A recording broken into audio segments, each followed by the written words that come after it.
Wariga itu kan asal katanya wari dan ike. Wara itu artinya ari. Kemudian ike itu artinya itu. Jadi itu wariga itu adalah ilmu.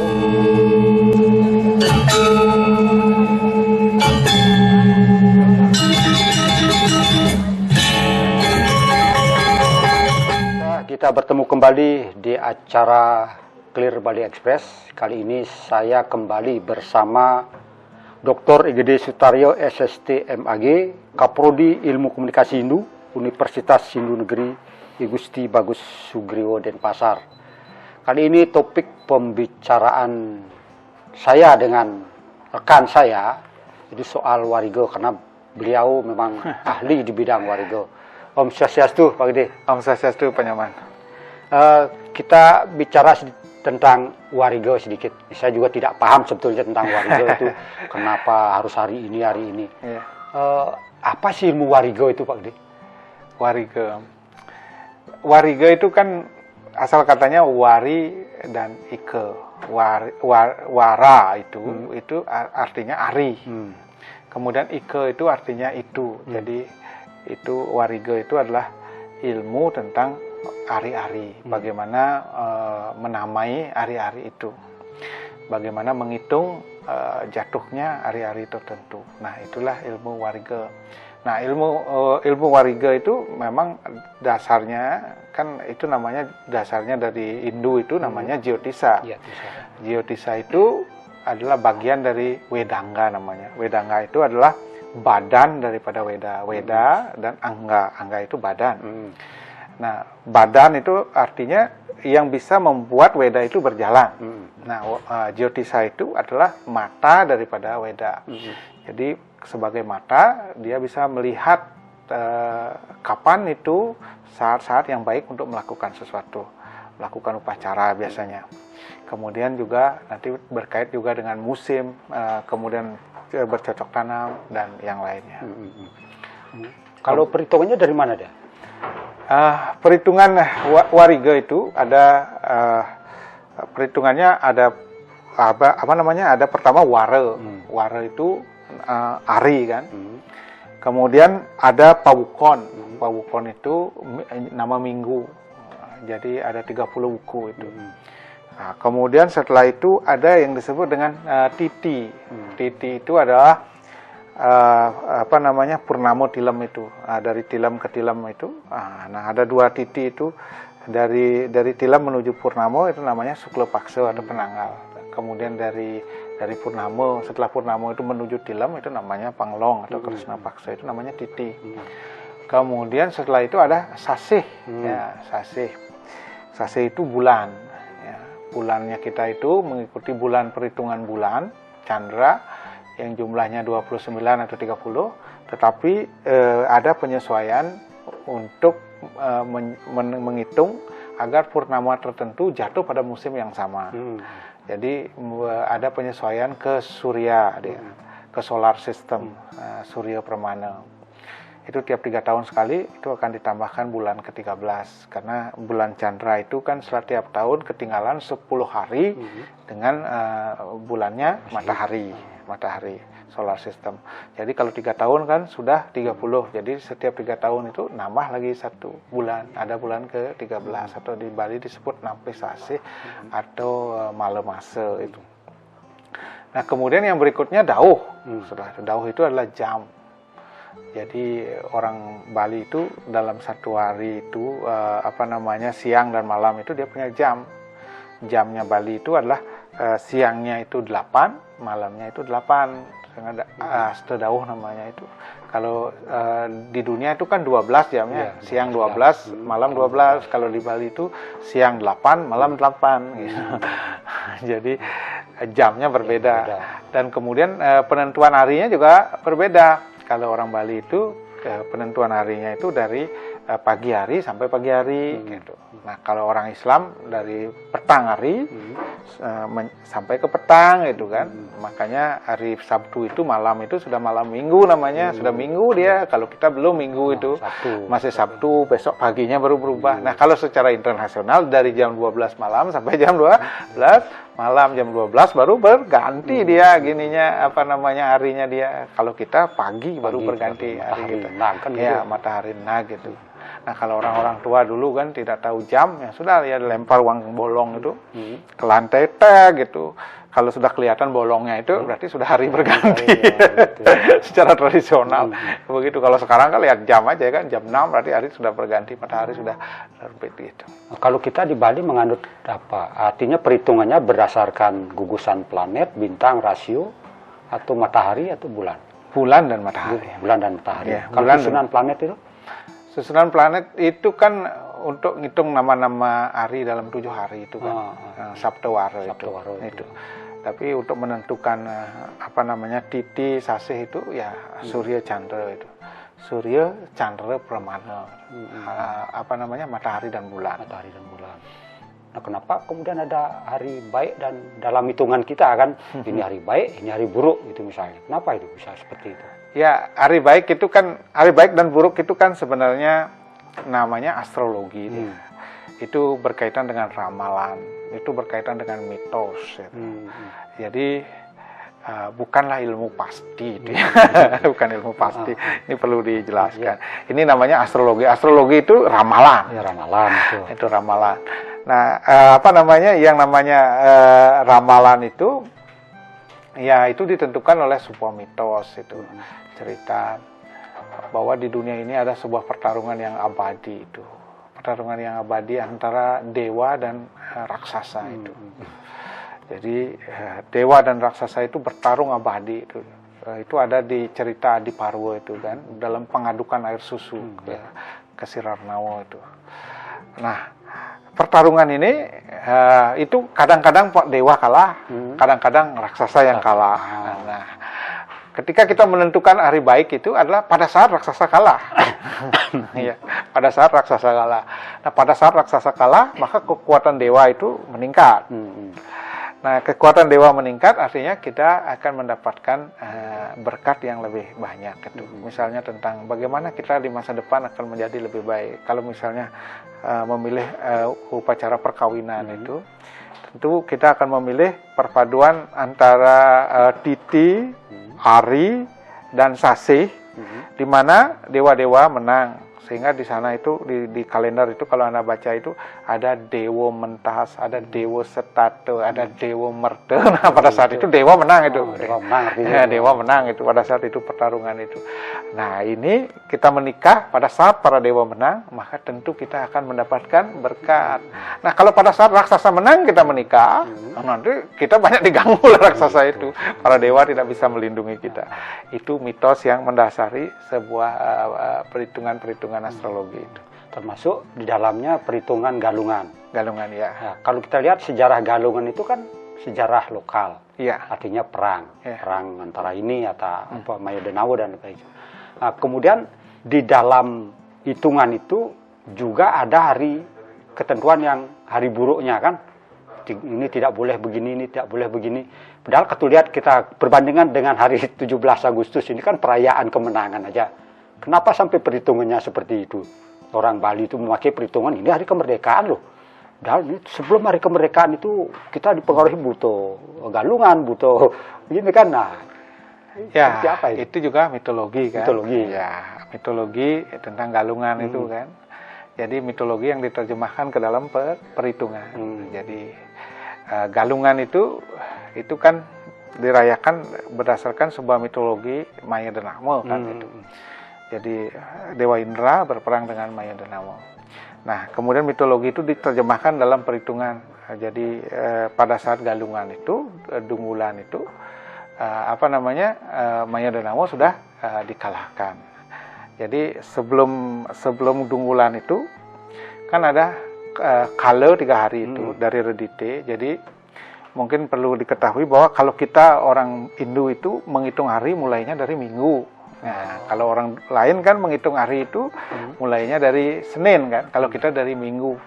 Jadi Minggu itu adalah awal hari dalam 1 minggu. Nah, ketika Minggu Dungulan itu, Minggu Galungan itu, kalau orang Jawa menyebut uku itu uku Galungan. Kalau kita menyebutnya uku Dungulan. Minggu itu sudah ada itu caturwaranya Jaya, astawaranya Kala. Kala dan Jaya. Jadi Dewa Indra sudah mulai berperang ini. Menang atau kalah kan gitu. Jaya atau kalah. Jaya itu artinya menang, Kala kalah kan gitu. Ini Jaya, Redite, Somo juga Jaya. Jaya dan Kala juga sama, Anggara juga Jaya dan Kala. Nah, pada saat Anggara itu penampakan Galungan ini, itu harus sore hari itu Maya Denawo kalah, Jaya lah jadinya. Ketika itulah orang Bali itu menancapkan penjor, menancapkan penjor ya.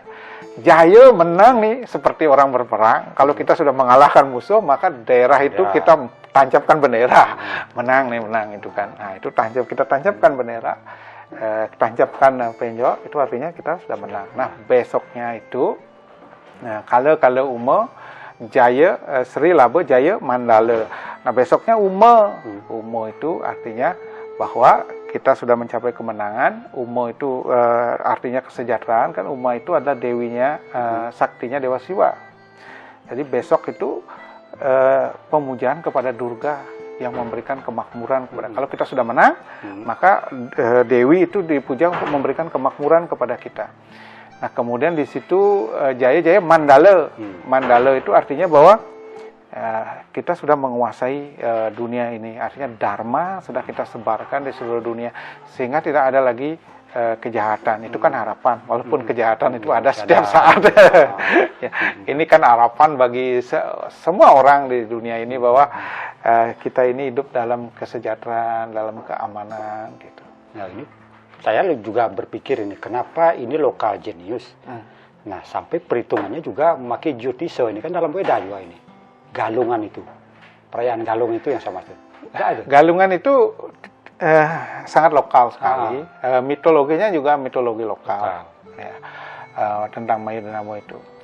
Cuma inspirasinya, ya itu memang dari Hindu. Inspirasi dari Hindu itu adalah Wijaya Dasami atau upacara perayaan tentang kemenangan Durga terhadap raksasa Mahesasura-mardini. Makanya Galungan itu adalah Uma, jatuh pada Uma. Uma itu artinya Durga, nama lain daripada Durga. Jadi pemujaan Galungan itu pemujaan terhadap Durga. Sehingga pada saat Galungan itu banten utamanya itu adalah tumpeng. Jadi Durga itu kan seorang dewi, Uma itu seorang dewi. Jadi kalau seorang dewi sukanya kan yang lingga, yang lancip itu kan biasa kan tumpeng. Jadi aturannya tumpeng. Ini maksudnya supaya lingga dan yoni itu menyatu, sehingga bisa memberikan keharmonisan kepada kita semua. Itu inspirasinya dari sana, dari Wijaya Dasami, kemenangan Durga. Nah setelah Gunapriya Dharmapatni menguasai Bali itu, kan pengaruh Jawa masuk ke Bali, pengaruh Pawukon itu masuk ke Bali. Mulailah Gunapriya Dharmapatni itu memasukkan Pawukon itu dalam perhitungan di Bali. Nah, mulailah Galungan itu dirayakan dengan sistem Pawukon. Kalau yang asli itu hari kemenangan yang asli Wijaya Dasami itu dirayakan dengan perhitungan Surya Chandra. Nah ini kemudian ditransformasi ke dalam perhitungan tradisional yang jatuhnya 2 kali dalam setahun. Nah Durga Puja pun di India juga jatuhnya 2 kali dalam setahun, yaitu sekitar bulan Maret April, dan kemudian nanti Oktober juga, Oktober September itu dia. Jadi setahun 2 kali. Nah, cuma sistem perhitungannya berbeda. Kalau di Bali dengan menggunakan yang namanya Pawukon, kalau di sana dia menggunakan perhitungan Surya Chandra. Tapi spiritnya sama tentang pemujaan terhadap Durga itu. Nah, nanti Kuningan itu pemujaan terhadap Siwa. Karena itulah Bantennya itu Tebog gitu. Tahu Tebog ya?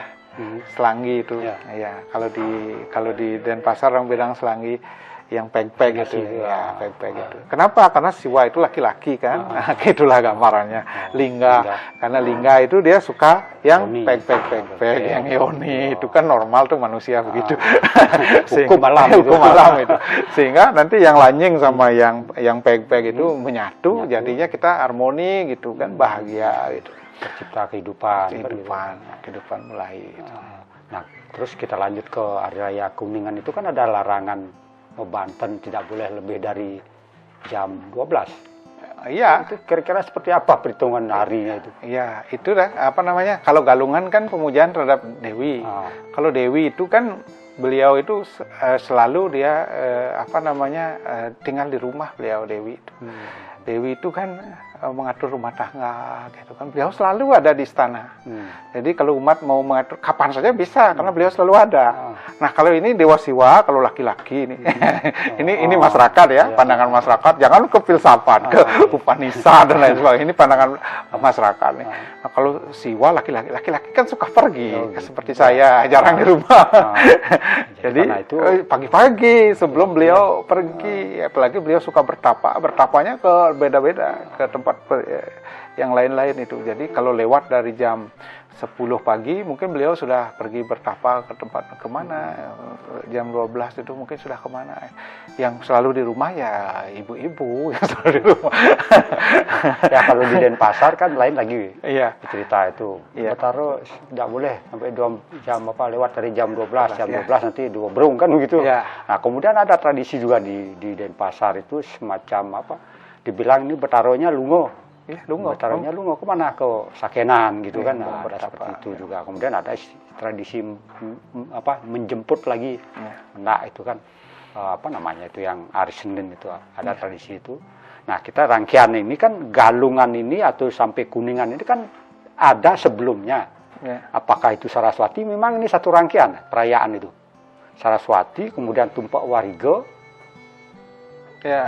Pagar Wesi itu kaitannya memang ada ke sana itu apa? Ya, itu kan maksud perayaan-perayaan itu berbeda-beda. Memang kan dalam satu lingkar Pawukon itu memang ada siklus perayaan yang digunakan untuk pemujaan para dewa-dewa dengan maksud yang berbeda-beda juga. Ada untuk pemujaan guru, Dewa Betara Guru, ada untuk pemujaan Dewi Sri, itu ada di lontar Sundari Gama namanya, termasuk upacaranya kepada siapa itu dewa-dewa yang dipuja itu ada di lontar Sundari Gama. Jadi pada intinya adalah bahwa dalam lingkar Pawukon ini kita memuja itu semua dewa-dewa. Untuk kesejahteraan umat manusia. Jadi dewa-dewa itu ada sekitar 33 di dalam Rigveda. Jadi kita punya 30 wuku. Jadi semua itu masuk di sana. Jadi setiap dewa itu memiliki hari-hari tertentu untuk dipuja. Cuma masyarakat itu kan memiliki pemahaman yang berbeda-beda, penekanan yang berbeda-beda. Kalau memang dia pemuja Durga, ya dia akan lebih banyak melakukan upacara pada saat pemujaan Durga. Kalau dia itu pemuja Dewi Sri, ya dia akan banyak buat banden untuk Dewi Sri, untuk kemakmuran dia. Mungkin Buddha Wage Klau dia banyak buat banden sampai kemana-mana dia sama seperti Galungan jadinya kan. Gitu. Nah ini kan tergantung dari maksud umat Hindu melakukan pemujaan itu. Ada juga yang fokus kalau Pak Ari Saraswati dia besarkan Ari Saraswati karena dia ingin mendapatkan ilmu pengetahuan gitu. Sesuai dengan filsafat yang dianut oleh orang Bali ya, filsafat Sunyo itu kan. Jadi yang disebut dengan kebaruan itu adalah sepi. Sepi dulu, nol itulah awal sepi. Diceritakan dibawa oleh Aji Saka kan itu.